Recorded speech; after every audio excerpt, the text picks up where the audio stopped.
Buenos días a todos. Gracias a Dios porque podemos estar aquí y vamos a continuar con nuestro estudio del libro de Apocalipsis.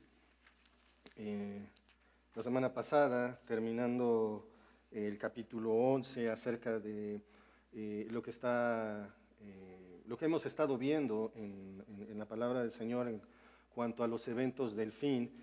Y vemos que pues la séptima trompeta ya ha sonado. ¿Y qué hay dentro de la séptima trompeta? ¿Quién se acuerda? Los juicios de las copas.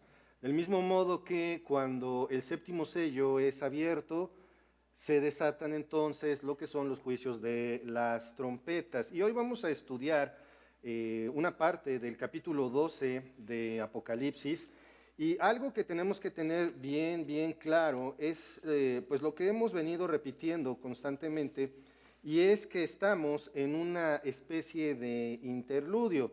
El capítulo 12 y 13 no aporta nada en el avance de los eventos del libro de Apocalipsis, sino que más bien entre estos dos capítulos vamos a ver quiénes serán los protagonistas de la gran tribulación.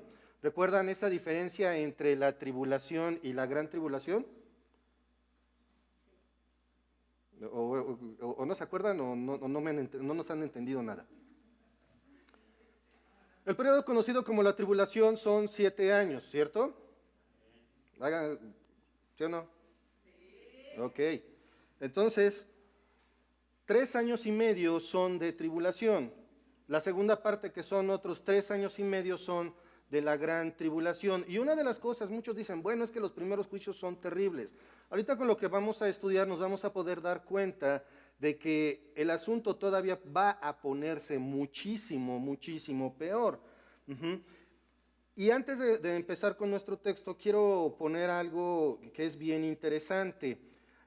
Hay 7 protagonistas en este periodo de la gran tribulación que van a estar mencionados en esta sección de Apocalipsis de los capítulos 12 al 14. Y estos son la mujer que representa a la nación de Israel, el dragón que representa a Satanás, el hijo varón, es decir, el Mesías, Miguel, el capitán del ejército celestial, el remanente fiel de la nación de Israel, y la bestia que surge del mar, es decir, el anticristo, y por último, la bestia que surge de la tierra o su falso profeta. No se preocupen, ya iremos viendo estas cosas en partes, como dijo Jack el Destripador, vámonos por partes, ¿de acuerdo? Y el capítulo 12 menciona a los primeros 5 protagonistas, aunque como se ha observado, el enfoque principal recae sobre Israel, sobre la nación, el pueblo de Israel.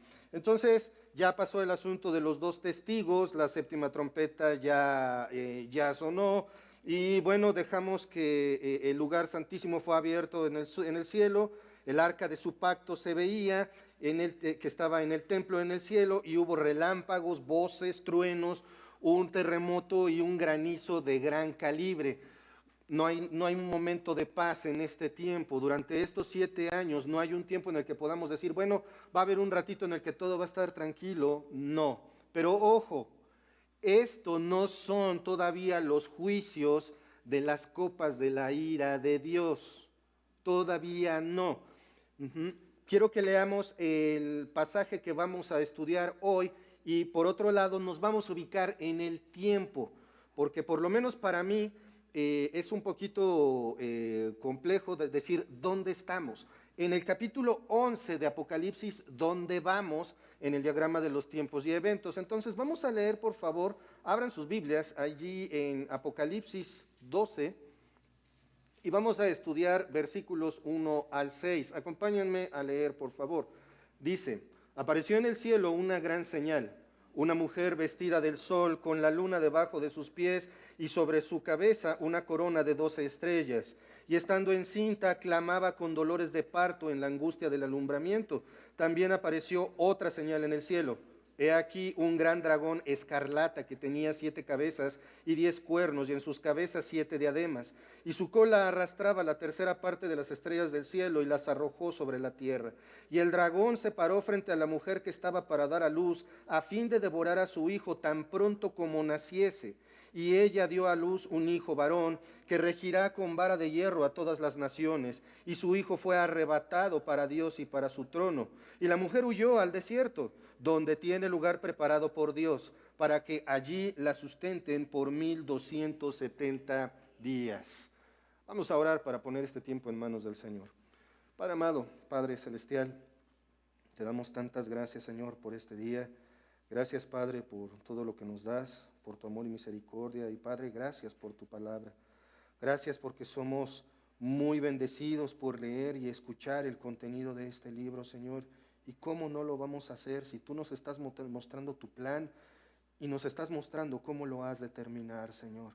Gracias por esto, Padre. Gracias porque tú estás con nosotros.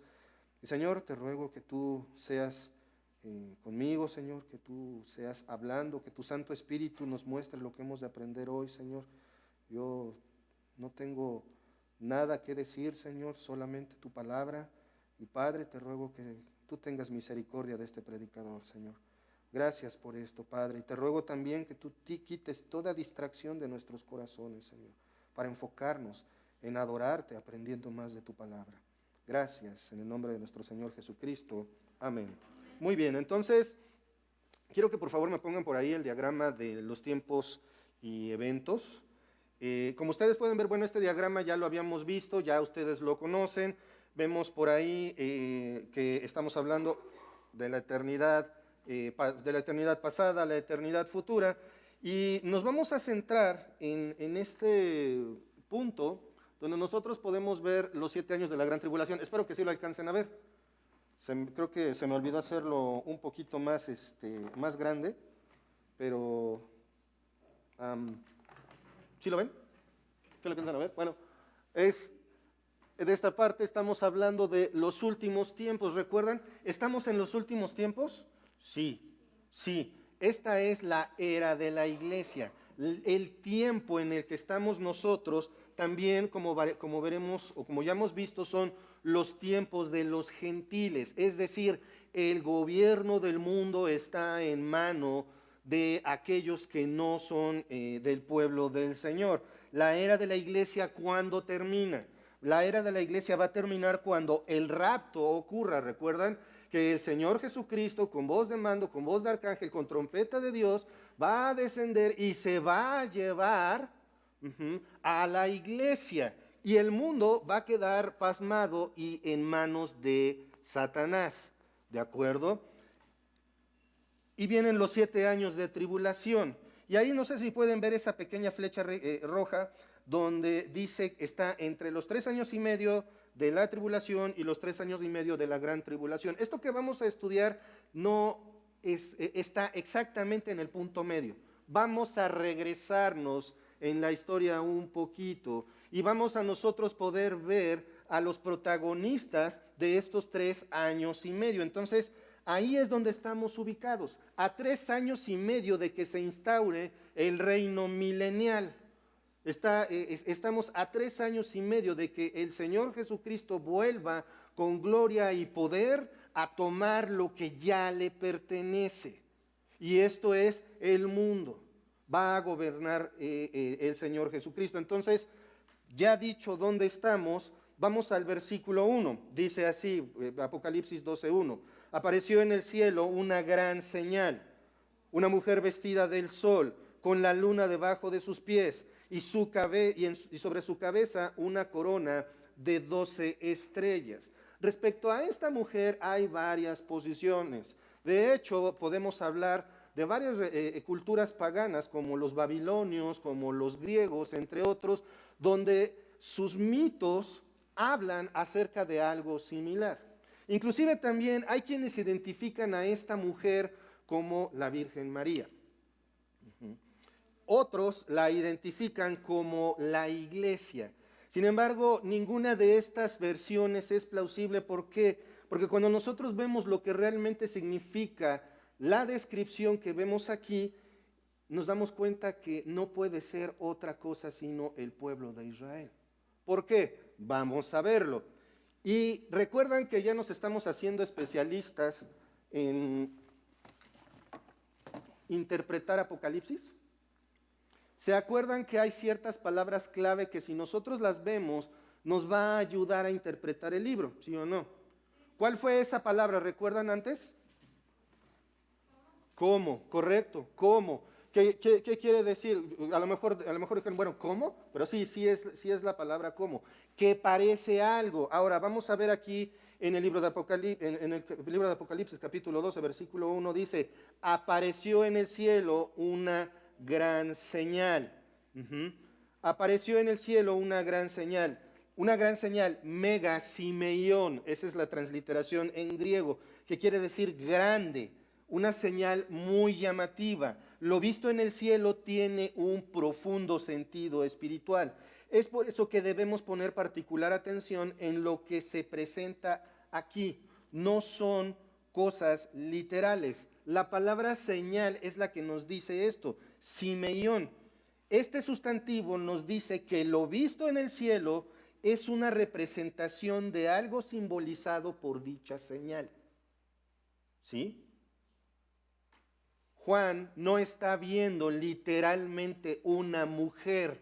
Lo que está viendo es algo que él describe entonces como una mujer por los conocimientos que él ya tiene. ¿Por qué es tan importante saber esto? ¿Por qué es tan importante saber que la palabra señal nos dice que lo que Juan está viendo no es una figura literal? Otra vez, Juan no está viendo una mujer. Dice, apareció en el cielo una gran señal. Esto es importante porque debemos de aprender a poner mucha atención a lo que la misma Escritura nos dice. No dice, y vi en el cielo esto que es exactamente lo que voy a describir, que de hecho, si nosotros hemos puesto atención en los 11 capítulos que hemos pasado de Apocalipsis, hay cosas que sí son tal cual. ¿Recuerdan? Algunas de ellas, por ejemplo, cuando nosotros vemos que llueve granizo, no dice como granizo o una señal parecida al granizo, no, es granizo de grandes proporciones. Y si los granizos que llegan a llover aquí en nuestro país de 5 centímetros de diámetro o más hacen una destrucción tremenda, imaginen de qué es lo que está hablando.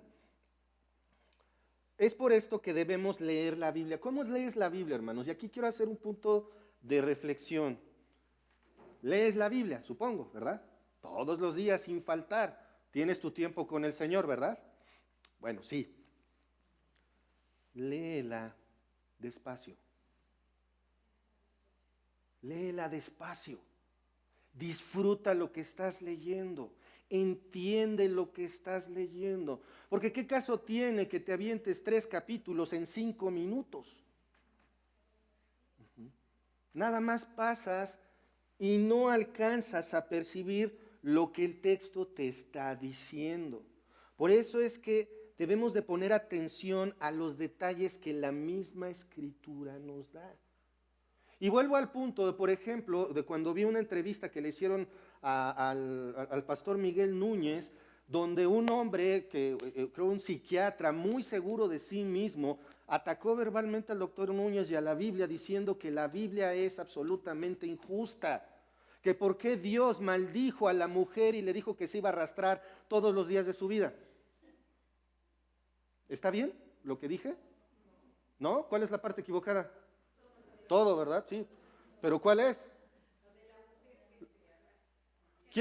¿A quién se lo dijo?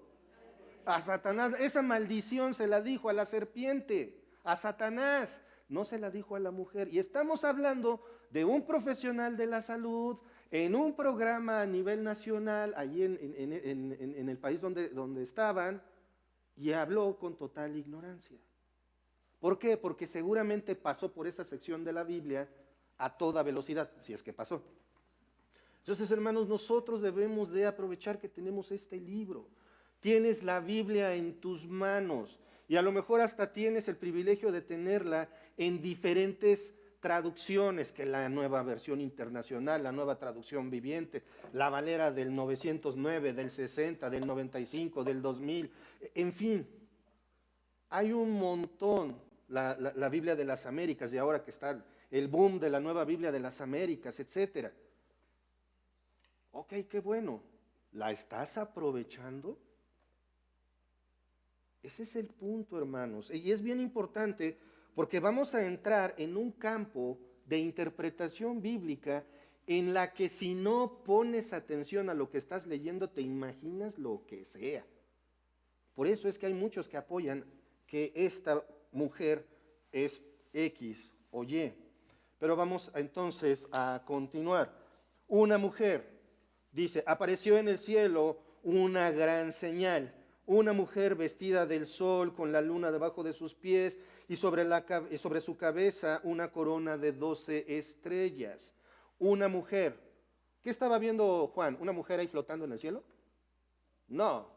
No, una mujer, no es una mujer literal, sino es la representación simbólica del pueblo de Israel. ¿Cómo? ¿Dios se refiere a su pueblo como si fuera mujer? Sí. De hecho, Dios expresa su amor hacia el pueblo de Israel como su novia, como su prometida, como su esposa amada. Y posteriormente también se refiere así a la iglesia. Acompáñenme por favor en sus Biblias al libro de Isaías, capítulo 54, versículo 5. Dice así la palabra del Señor. Porque tu marido es tu hacedor, Jehová de los ejércitos es su nombre y tu redentor, el Santo de Israel, Dios de toda la tierra será llamado. Aquí, hermanas, lo lamento, pero este versículo es muy usado para decir, Dios es tu esposo. No. Dios le habla así a su pueblo, no se refiere a que es esposo de mujeres. Fíjense de quién está hablando, del amor, ese amor eterno, ese amor inagotable que Dios tiene por ¿quién? Por Israel. Claro que nos ama a nosotros, pero es el conjunto, la iglesia, a quien Él llama también su prometida. Y lo vamos a ver eso a mayor detalle más adelante. Pero observen cómo Dios se refiere a su pueblo como una representación, le da una representación de una mujer en el Antiguo Testamento. Esta mujer contrasta con otra que vamos a ver que está vestida de escarlata, que estudiaremos en Apocalipsis 17. Ahora, Juan procede a describirnos a esta mujer, vestida de sol, con la luna debajo de sus pies, sobre su cabeza una corona de 12 estrellas. La vestidura de sol no quiere decir que la estaba envuelta con un sol. La vestidura de sol, ¿qué quiere decir? El sol representa un brillo. Pero no está hablando de la Shekinah, no está hablando de la gloria divina. Está hablando de que Israel tiene un lugar de gloria muy importante para Dios. ¿Y cómo no va a ser así? Es su pueblo, Él los escogió. De la misma manera que a ti y a mí. Dios te escogió desde antes de la fundación del mundo para que hoy fuera su hijo. Desde la eternidad pasada el Señor nos conoció. La vestidura es esa gloria y dignidad que la nación de Israel tiene delante de Dios. Ahora, vemos la luna debajo de sus pies. Y si ustedes se dan cuenta, siendo honestos, hablando de las figuras religiosas, esto describe casi al dedillo a la Virgen de Guadalupe. Sin embargo, hay que tener en cuenta que para cuando pintaron el famoso ayate del Tepeyac, esto ya existía. Entonces, Apocalipsis no está basado en la Virgen. La Virgen está basada en Apocalipsis. Y no es una descripción exacta, porque, ojo, vamos a ver aquí, porque dicen, va a ser madre, sí, pero no es madre de una nación, es madre, aquí estamos hablando del pueblo de Dios. Y el pueblo de Dios no solamente está conformado por una nación, pero vamos a continuar. La luna debajo de sus pies.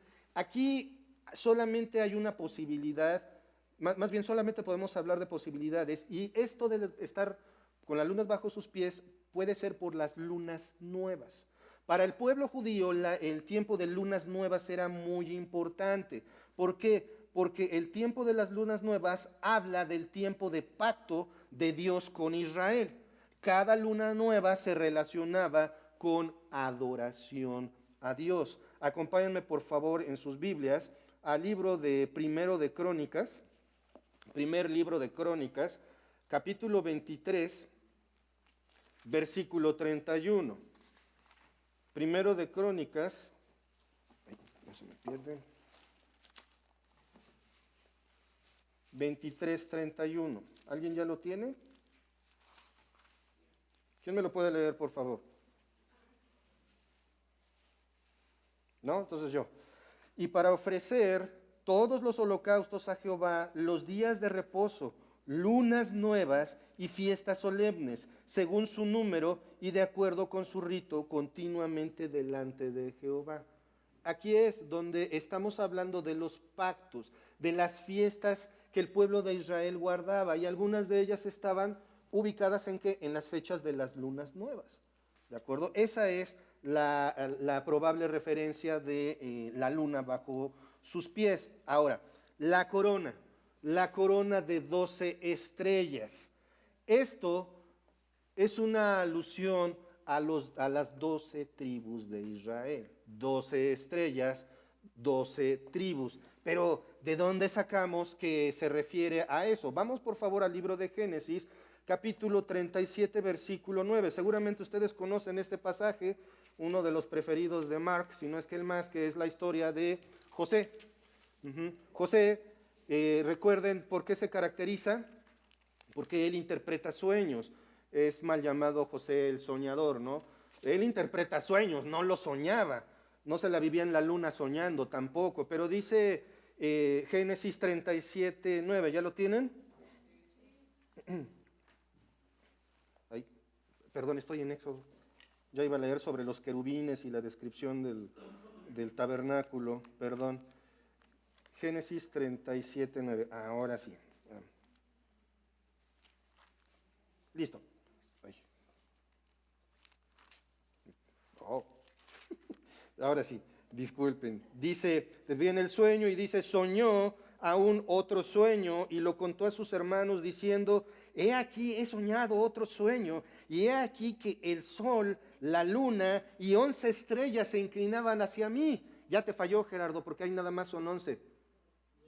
¿Y él? 12. ¿De acuerdo?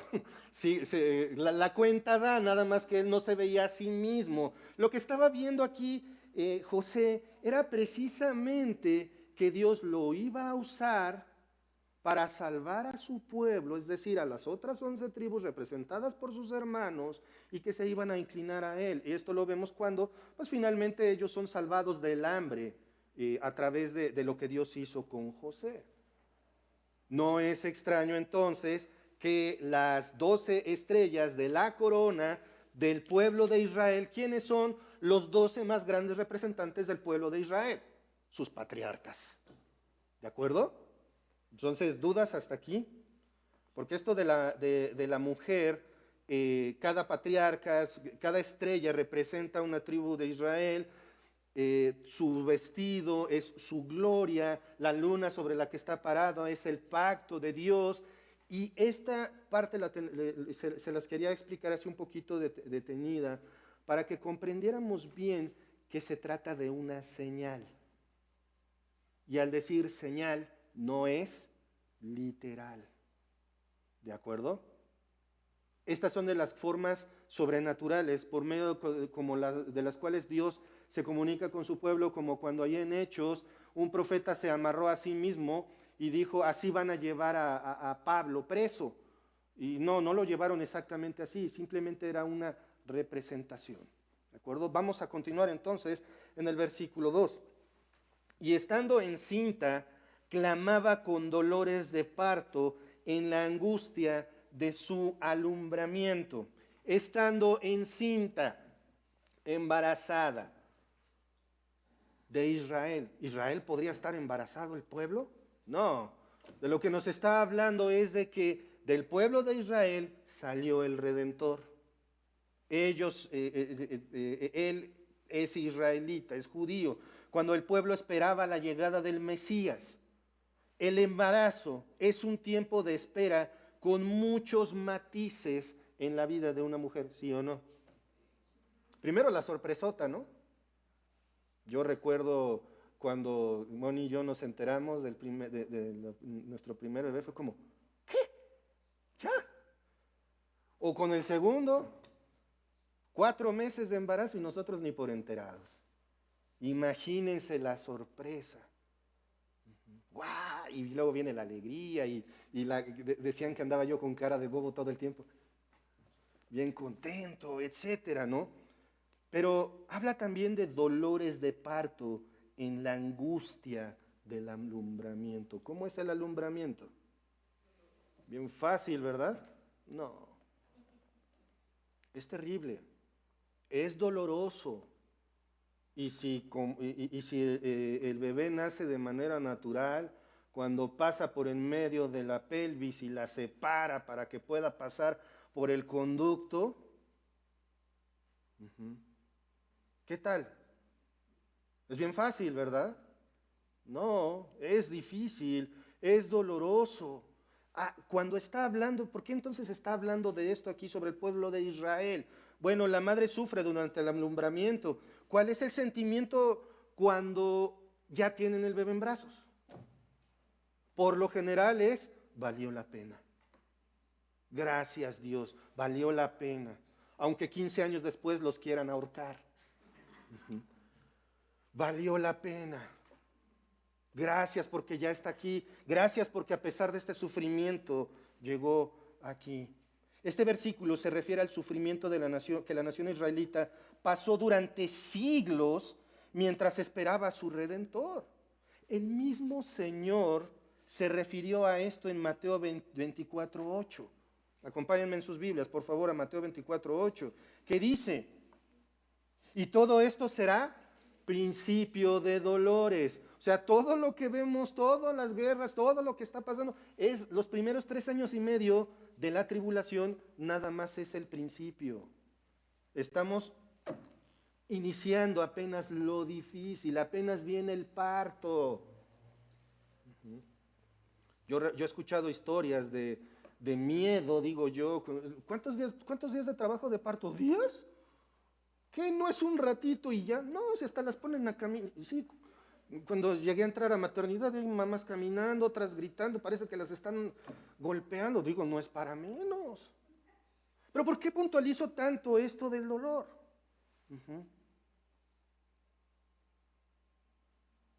Satanás ha intentado frustrar el plan de Dios durante siglos y por eso ha infligido dolor a Israel desde que se fundó como pueblo. Lo ha intentado hacer de muchas maneras, lo voy a decir más específicamente en el versículo 4, pero ojo, esto es algo que tenemos que entender. Satanás es una figura de respeto, sí.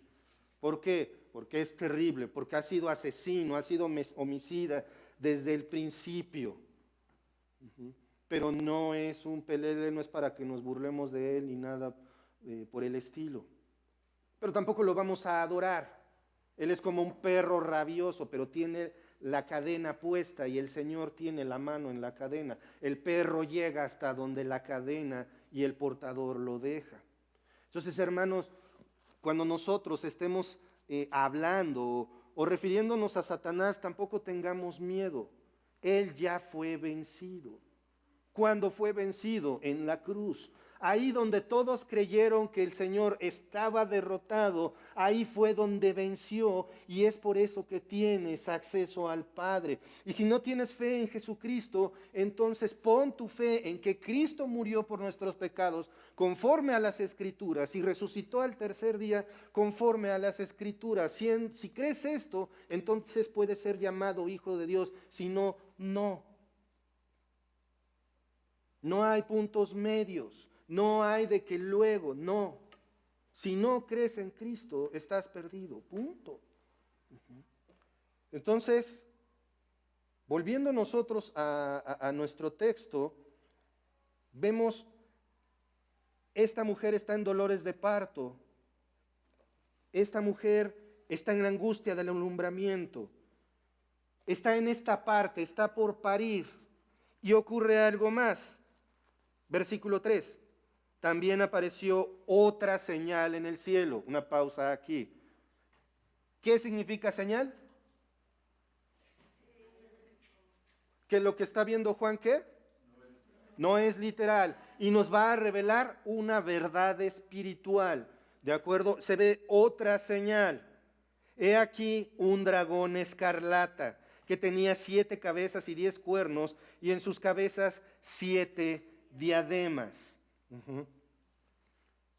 Aparece el segundo protagonista. El primer protagonista de los hechos de Apocalipsis 12 al 13 es Israel. El segundo, el dragón, un dragón escarlata. Este es el enemigo mortal de la mujer. ¿Qué significa? Se trata de Satanás, que ha querido destruir desde siempre a Israel, porque de esta nación surge el Salvador del mundo, y el diablo siempre quiere frustrar los planes de Dios. Su color es escarlata. Es escarlata, ¿por qué? Porque es un asesino. Acompáñenme a Juan capítulo 8, versículo 44. Juan 8, 44. Dice así. Dice, vosotros sois de vuestro padre el diablo, y los deseos de vuestro padre queréis hacer. Él ha sido homicida desde el principio y no ha permanecido en la verdad, porque no hay verdad en él. Cuando habla mentira, de suyo habla, porque es mentiroso y padre de mentira. ¿A quién le está diciendo esto el Señor Jesucristo? A los fariseos hipócritas, que ya quieren matarlo.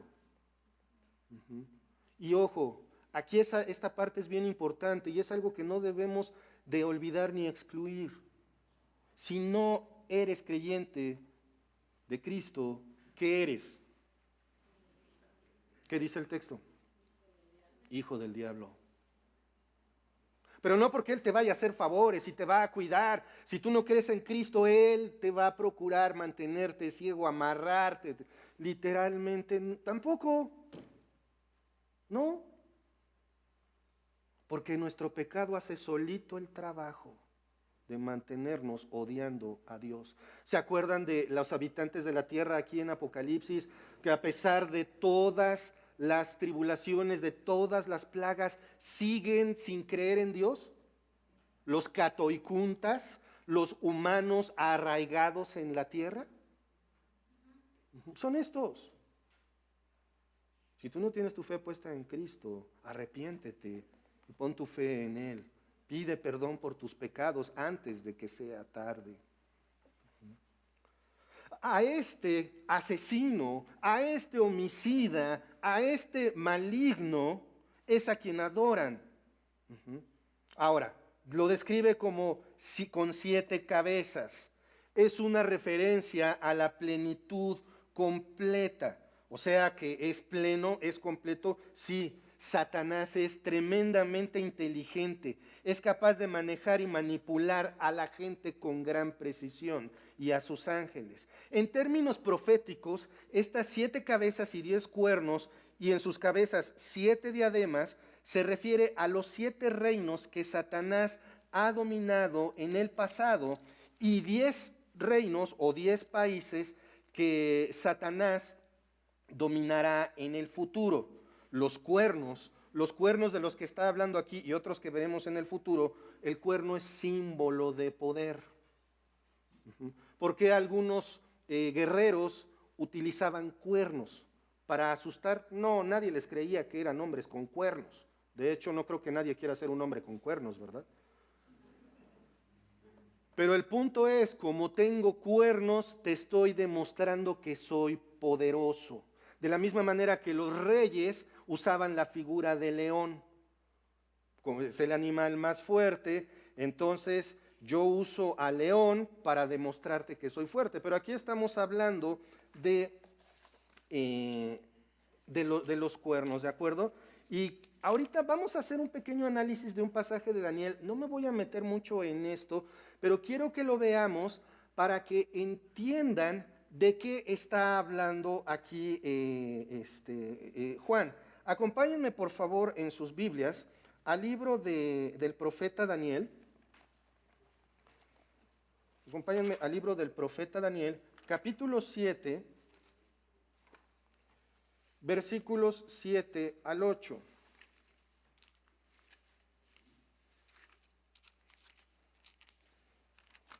¿Ya lo tienen? Ahí.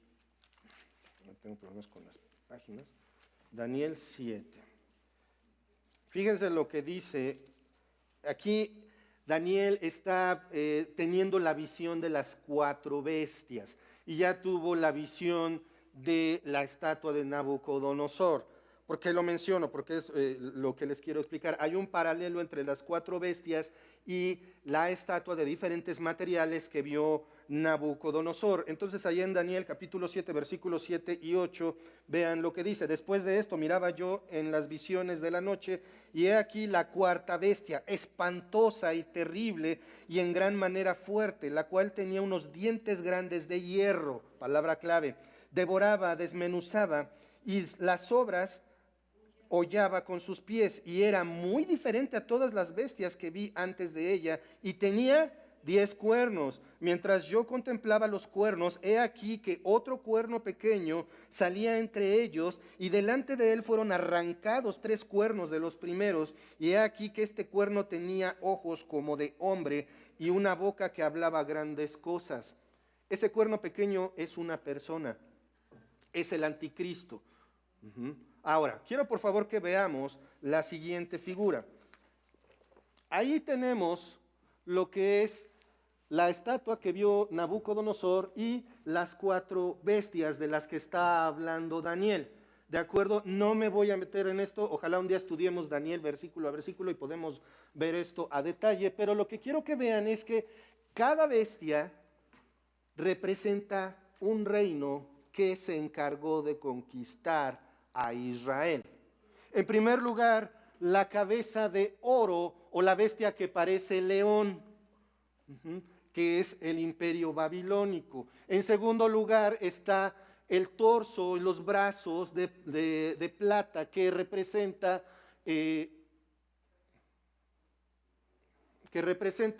al imperio medo-persa, y la bestia que parece un oso y que tiene costillas en el hocico. Luego está el imperio griego, que es la pelvis de bronce. Luego el imperio romano, que son las piernas de hierro. Y luego hay algo que muchos le denominamos el segundo imperio romano, que es los pies hechos de barro con hierro. Algunos piensan que va a ser el imperio romano renovado. ¿Y por qué es importante esto? Vamos de regreso a la cita de Daniel 7. Vamos a ver solamente unos detalles. Cuando vemos ahí en el versículo 7, después de esto miraba yo en las visiones de la noche, y he aquí la 4ª bestia, vemos que dice más adelante que tiene dientes de hierro. El hierro representa al imperio romano, como se le llamaba el puño de hierro. Por eso es que se piensa que este es probablemente el segundo imperio romano, no sabemos a ciencia cierta. Y luego viene más adelante, como dice al final del versículo, era diferente a todas las bestias, tenía 10 cuernos. Esos cuernos, cada cuerno es una nación, es un país. Pero a medio camino, Satanás va a traicionar a 3 de esos países. Ahí en el versículo 8 vemos que de delante de él, del cuerno pequeño, fueron arrancados 3 cuernos. Recuerden, el cuerno pequeño es un hombre. Y dice precisamente, tenía ojos como de hombre y una boca que hablaba grandes cosas, o sea, blasfemias impresionantes. Ahora, vamos a regresar a Apocalipsis 12. Pero antes de esto, si me ponen el esquema otra vez. Estamos aquí. Observen esa bestia. La característica de esa bestia, de la de hasta abajo, es que no tiene similitud. Solamente la describen terrible, horrenda. La traducción también podría decir nauseabunda, o sea, nada más de verla te vomitarías. Pero tiene los 10 cuernos, o sea, tiene un poder impresionante. Y esto es de lo que estamos hablando, esto es lo que va a fundar Satanás por medio de su anticristo y su falso profeta. Entonces vamos a regresar ahora sí a Apocalipsis, capítulo 12, versículo 3. Otra vez, dice: también apareció otra señal en el cielo. Era aquí un dragón escarlata que tenía 7 cabezas, es decir, sumamente astuto, sumamente inteligente, casi perfectamente inteligente, que tenía 10, ¿qué? 10 cuernos, es decir, va a dominar a 10 naciones, y en sus cabezas 7 diademas. Esas diademas, lo que nos está diciendo es que tiene un poder, pero este poder es temporal. Las diademas y los cuernos nos dice que va a tener poder, pero es un poder temporal. Regresamos nuevamente a las 7 diademas, como les decía, simbolizan dominio. Y ojo, ¿por qué esas diademas o por qué esas coronas? ¿Recuerdan esas escenas del concurso de belleza de Miss Universo donde se han equivocado y dicen que la del segundo lugar ganó? Y ya están haciendo fiesta y la pobre mujer está brincando y celebrando y, me equivoqué. Y la gloria de esa mujer que creía que había ganado, ¡pum!, y le entregan la corona a quien verdaderamente le pertenece, ¿sí o no? Bueno, a Satanás nadie le va a dar la corona, él se la va a poner solito. Las diademas hablan también de su victoria. Él cree que tiene la victoria. ¿Por qué? Porque tiene el mundo en sus manos ya. Él cree que tiene la victoria, pero solamente tiene autoridad hasta donde Dios se lo permite. Esta parte, hermanos, me dejó helado. Estas diademas me dejaron pensando en cuán grande es Dios. Cuán grande es Dios. ¿En qué circunstancia te encuentras? ¿En una circunstancia difícil? Sí lo creo. Enfermedad, dinero, familia. Todo en la familia es felicidad todo el tiempo, ¿verdad? No. Un montón de cosas difíciles. Pero Dios es más grande que eso. Es que están abusando de mí, es que están pasándose de listos, es que está la crisis, es que todo está re caro, es que el mundo el mundo se va a acabar, eso es lo único en lo que te concedo la razón. Pero aunque el mundo se estuviera acabando en este momento y estaríamos tal vez temblando de miedo, debemos de tener en cuenta que Dios está ahí y Él es más grande que todo lo que te está oprimiendo. Mientras tanto, Satanás se pone una diadema, 7 diademas, pero no le va a durar mucho el gusto, porque su poder, su autoridad va a ser temporal. Y es una autoridad que Dios le da. Recuerden, hermanos, Satanás no actúa porque quiere, sino que actúa porque Dios se lo permite, hasta donde Él se lo permite. Versículo 4, hablando del dragón: y su cola arrastraba la tercera parte de las estrellas del cielo y las arrojó sobre la tierra. Y el dragón se paró frente a la mujer que estaba para dar a luz, a fin de devorar a su hijo tan pronto como naciese. Y su cola arrastraba la tercera parte de las estrellas del cielo. Una pausa aquí. Las estrellas, ya vimos que las estrellas pueden significar patriarcas en la corona de la mujer, en la corona de Israel. Pero también, ¿qué otra cosa puede significar? Ángeles. ¿Recuerdan? Ángeles. En este caso, se refiere a los ángeles que se rebelaron contra Dios y siguieron a Satanás. Son la tercera parte del número total de ángeles. Y la Biblia describe la cantidad de ángeles como prácticamente infinito. Entonces la tercera parte de los ángeles es básicamente también sin número. Y las arrojó sobre la tierra.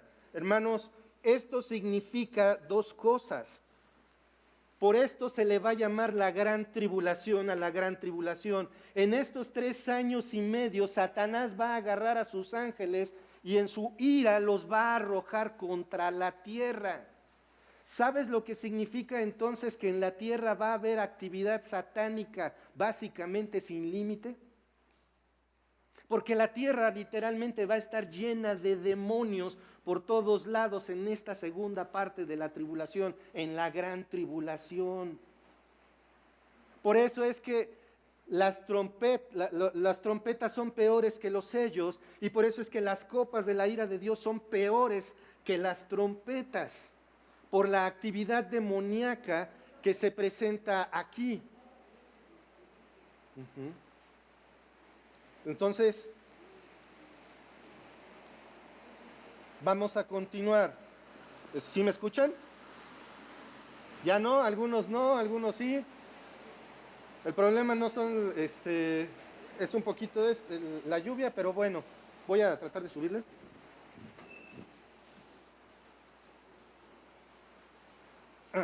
A ver si eso ayuda, espero que no se vicie. Pero bueno, y el dragón, continuamos ahí en el versículo 4, y el dragón se paró frente a la mujer que estaba para dar a luz a fin de devorar a su hijo tan pronto naciese. Era lo que les comentaba hace un momento. Lo que el diablo quiere hacer con Jesús, o quiso hacer con Jesús, es matarlo, impedir su nacimiento. Y la mayoría ubicamos el siguiente pasaje, si me acompañan por favor en sus Biblias, al Evangelio según San Mateo,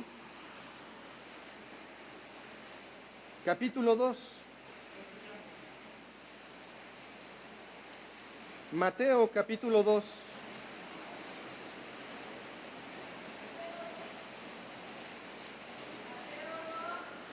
Mateo 2, versículo 16. No, el problema no está afuera, el problema es la lámina de acá atrás. Mateo 2, 16. Voy a subirle un poquito más de volumen para que puedan escuchar. Bueno, ya bajó un poquito el agua. Vamos a ver si el Señor nos concede que podamos escuchar. Pero hermanos, esta es una buena analogía. ¿Qué tan fácil dejas que el ruido de tu cabeza te impida escuchar la palabra de Dios, o las distracciones, o el sueño, o algo así? Pero bueno, Mateo 2:16, ¿ya lo tienen? Dice así la palabra del Señor. Herodes entonces, cuando se vio burlado por los magos, se enojó mucho y mandó matar a todos los niños menores de 2 años que había en Belén y en todos sus alrededores, conforme al tiempo que había inquirido de los magos. Esta parte es una parte del texto que seguramente muchos conocen. Se le conoce también como la muerte de los inocentes. Hasta hay un día, ¿no? Y se ha desvirtuado de alguna manera en que se dedican a hacerse bromas y hay que estarse cuidando, etcétera. Pero esto es solo el ejemplo del Nuevo Testamento de cómo Dios procuró obstruir la venida de Cristo. ¿Cómo? ¿Hubo más? Sí. En el Antiguo Testamento hay muchas y todas son horrorosas. Recuerden, Satanás no es omnisciente, por lo tanto lo que él quería era detener el plan de Dios, pero no sabía ni cómo, ni cuándo, ni dónde. Entonces, cuando no sabes nada de eso, avienta suficientes piedras al mismo tiempo, esperando que alguna pegue en el blanco. Les voy a dar algunos ejemplos, no los vamos a buscar, pero los ejemplos del Antiguo Testamento son el asesinato de Abel por parte de su hermano Caín en Génesis 4:8. ¿Qué era lo que esperaba Satanás? Muere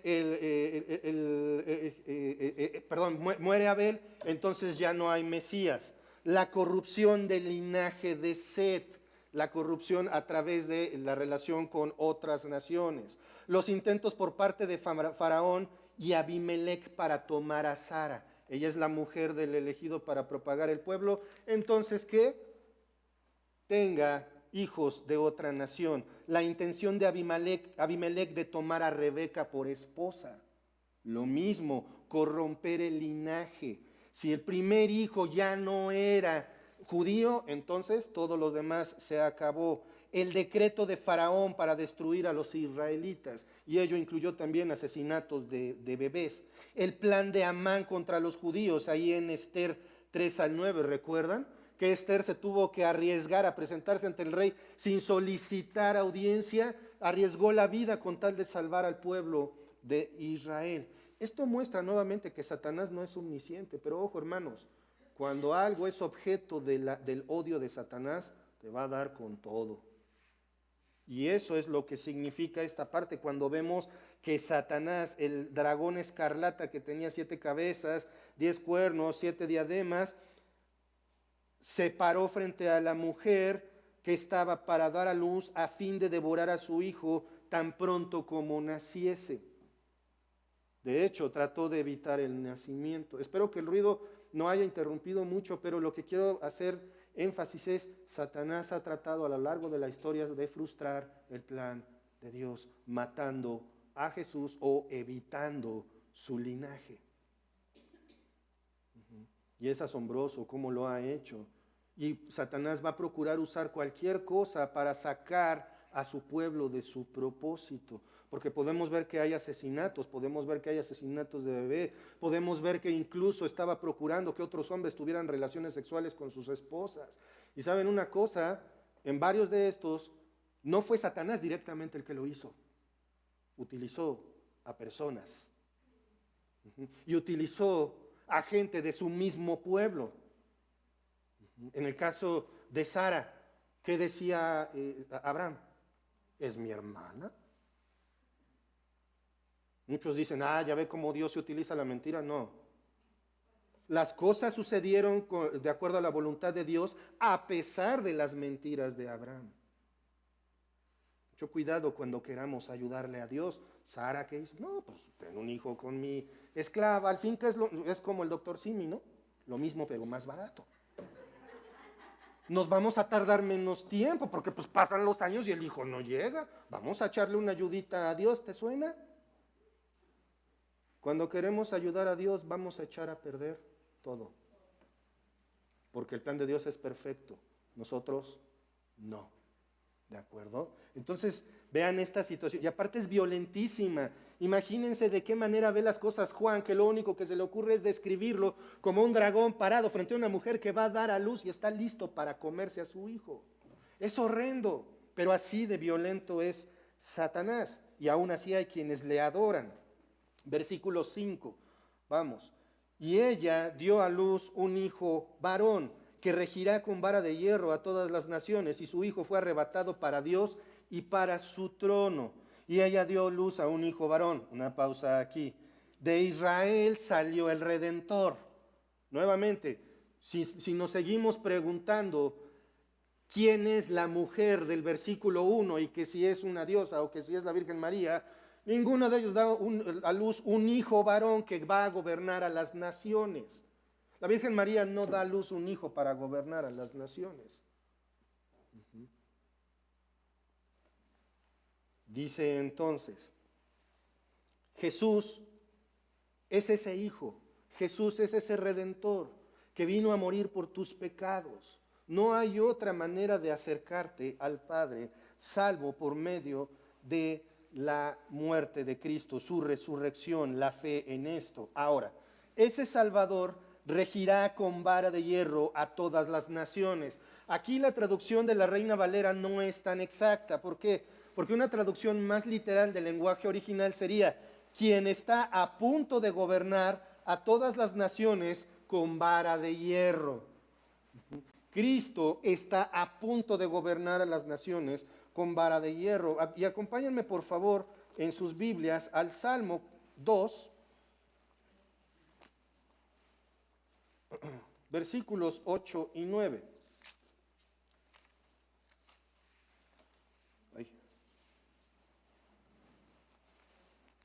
Ahora tengo muchos problemas con las páginas y con el ruido de la Biblia, de la lluvia y todo eso, pero vamos a seguir concentrándonos en el Señor y su palabra. Salmo 2, 8 y 9 dice así: pídeme y te daré por herencia las naciones. Es el Padre hablándole al Hijo. Y como posesión tuya los confines de la tierra. los quebrantarás con vara de hierro, como vasija de alfarero, los desmenuzarás. Esas naciones que creen que pueden burlarse, que pueden hacer lo que quieran con la figura de Cristo, van a ser desmenuzadas, van a ser gobernadas duramente. Imaginen ustedes la rigidez y el poder de una vara de hierro. El Salmo 2 nos describe las situaciones que hemos estado estudiando en cuanto al comportamiento humano en oposición a Dios. En cuanto al gobierno con vara de hierro, significa que es un gobierno que no puede ser resistido. Una vez que el Señor baje, la línea de eventos, estamos en la segunda parte de la tribulación. Cuando esto termine, Cristo va a instaurar su gobierno con vara de hierro. Nadie se le va a poder resistir. Continuamos en el versículo 5. Y su Hijo fue arrebatado para Dios y para su trono. Quiere decir que salió corriendo, que escapó. No.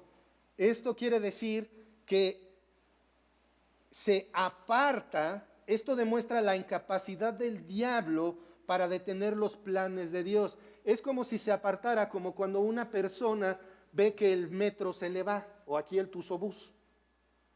Ya te cerraron la puerta y aunque te quieras subir, no puedes, y lo único que puedes es, ya se me fue. Se aparta de ti. Esta es la figura que les quiero dar para entender que se aparta, Cristo se aparta de los planes de Satanás. Satanás no puede detener a Dios. Es arrebatado, llevado al cielo, recuerdan, para ocupar su lugar supremamente privilegiado a la derecha del Padre. Ahora vamos al versículo 6. Y la mujer huyó. Ahí sí se trata de salir corriendo. Observen, no es lo mismo la palabra arrebatar que huir. Y la mujer huyó al desierto, donde tiene lugar preparado por Dios, para que allí la sustenten por 1260 días. Dios ha usado el desierto muchas veces para su pueblo, tanto como un lugar de castigo, como un lugar de provisión. Y las dos cosas al mismo tiempo. ¿Por qué? Porque por la incredulidad de su pueblo, los tuvo dando vueltas en el desierto. ¿Cuánto tiempo? 40 años. Pero al mismo tiempo, no tuvieron hambre, no tuvieron sed, no se les gastó la ropa, ni las sandalias. Dios los proveyó durante todo ese tiempo de manera sobrenatural. Por esto es que no es extraño que entonces nuevamente afirmemos que el pueblo de Israel va a huir al desierto, donde tiene lugar preparado por Dios. ¿Saben qué lugar es este?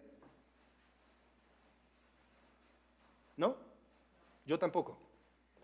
No hay una manera de saber exactamente cuál es ese lugar, porque no lo dice la Escritura. Sin embargo, hay un lugar por ahí en Jordania que se llama Petra, una ciudad técnicamente tallada en la piedra, un lugar impresionante tanto por dentro como por fuera. Y algunos piensan que pues es muy probable que el pueblo de Israel salga corriendo hacia Petra debido al ataque furioso de Satanás hacia ellos. ¿Y para qué? ¿Para qué va a salir corriendo el pueblo de Israel al desierto? Para que allí lo sustenten por 1260 días. O 42 meses o 3 años y medio. ¿De acuerdo? El pueblo va a ir a un lugar donde técnicamente no hay nada. Pero Dios ya lo sustentó ahí por 40 años, que son 3 años y medio para el Señor.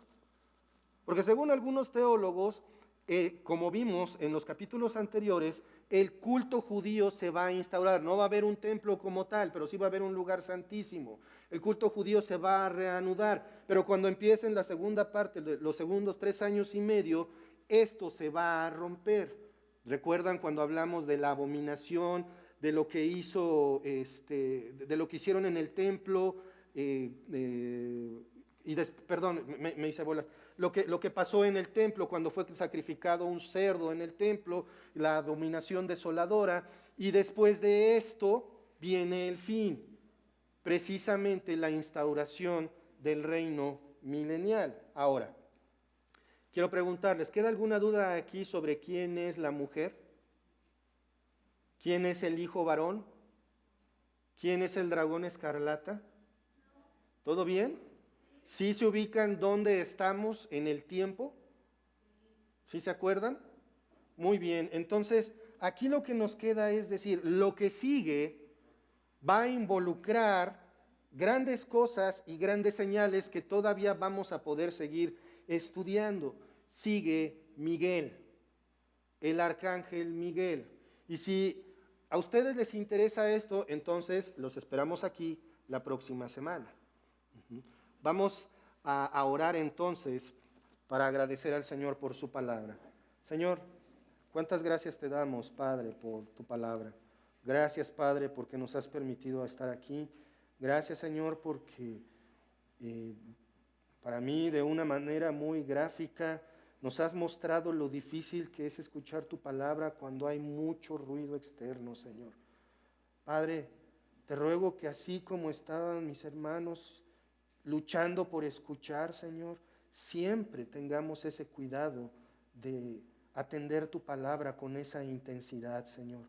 Gracias, Padre, porque podemos ver cómo es que tu plan está andando, podemos ver a estos personajes, Señor, y Padre, sobre todas las cosas, podemos ver tu control sobre todas las circunstancias, Señor.